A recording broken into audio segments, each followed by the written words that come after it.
Saudara, atas permintaan beberapa media, saya ingin menyampaikan satu jawaban untuk semua.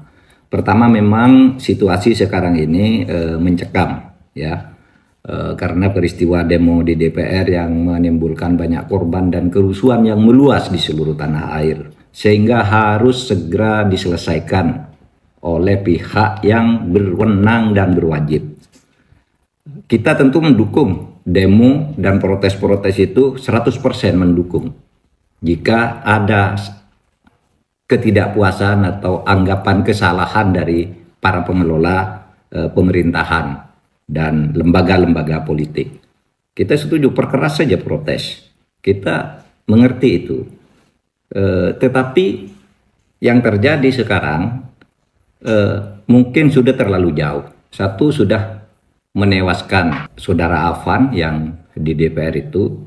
Jangan lupa, di Makassar juga diberitakan hari ini 3 orang tewas ketika gedung DPRD itu diserbu oleh massa dan dibakar.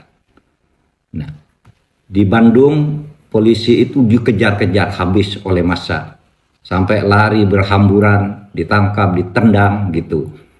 Itu sudah tidak sehat. Tetapi juga di gerbang Pemuda Sentral di Jakarta ada video beredar sekelompok brimob menangkap seseorang yang sedang demo, lalu dibawa ke flyover, dia sendirian dikeroyok, ditendang dan dipukul rame-rame. Banyak juga polisi yang berbaring di rumah sakit dalam keadaan luka parah. Bahkan ada polisi yang diculik dari Brimob Metro yang wajahnya luka luar biasa, bahkan badannya juga dipaku.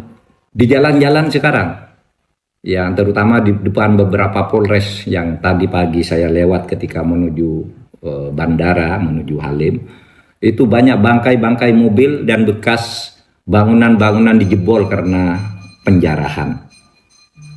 Oleh sebab itu, saudara, mari kita sadari bahwa ini tidak bagus, harus kita selesaikan.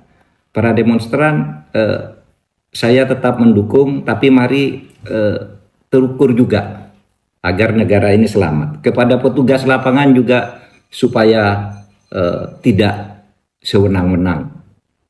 Saya paham petugas lapangan itu terjepit. Di satu sisi dia harus bertugas mengamankan situasi, misalnya tidak boleh sampai pagar DPR itu jebol atau pintu-pintu tertentu di DPR jebol. Itu saya memahami, itu tugas aparat yang merupakan perintah dari atasan. Tapi juga dia di lapangan menghadapi massa yang sudah mulai sangat marah. Nah, oleh sebab itu ini yang harus bertanggung jawab adalah atasan dalam memberi komando itu supaya cermat dari waktu ke waktu gitu. Jangan sampai terjadi korban di kalangan aparat dan rakyat. Yang saya lihat sekarang ini terjadi bentrokan antara rakyat melawan aparat, padahal aparat itu hanya menerima tugas, tidak ikut mengambil keputusan politik. Jadi korban. Polisi jadi korban, rakyat jadi korban. Oleh sebab itu ini harus diselesaikan. Masalah utamanya apa? Ya. Masalah utama yang kita lihat itu adalah akumulasi kekecewaan memang. Ya, apa akumulasi kekecewaan itu? Kebijakan-kebijakan pemerintah yang banyak sekali menimbulkan protes di berbagai bidang. Ya, dan hampir setiap saat protes-protes itu muncul, tetapi penyelesaiannya tidak jelas, hanya seperti ngasih permen lalu timbul lagi kebijakan-kebijakan yang menjadi persoalan baru bagi masyarakat. Kemudian banyak politisi yang arogan, tidak punya empati terhadap kehidupan masyarakat, sehingga menimbulkan reaksi yang kemudian memanas. Lalu saya melihat juga tak menentunya proses penegakan hukum. Ada yang jalan, ada yang tidak. Ada yang hanya masalah sepele aja tidak bisa diselesaikan, ada yang besar diumumkan tetapi kemudian tindak lanjutnya tidak jelas. Ada pejabat-pejabat yang oleh masyarakat diyakini atau punya indikasi dia punya catatan korupsi tapi berkeliaran terus memerintah dan membuat kebijakan dan sebagainya. Nah, ini supaya diselesaikan agar tidak semakin rumit. Negara ini adalah milik kita bersama. Wahai seluruh rakyat, aparat itu bukan musuh Anda. Wahai aparat, rakyat itu bukan musuh Anda.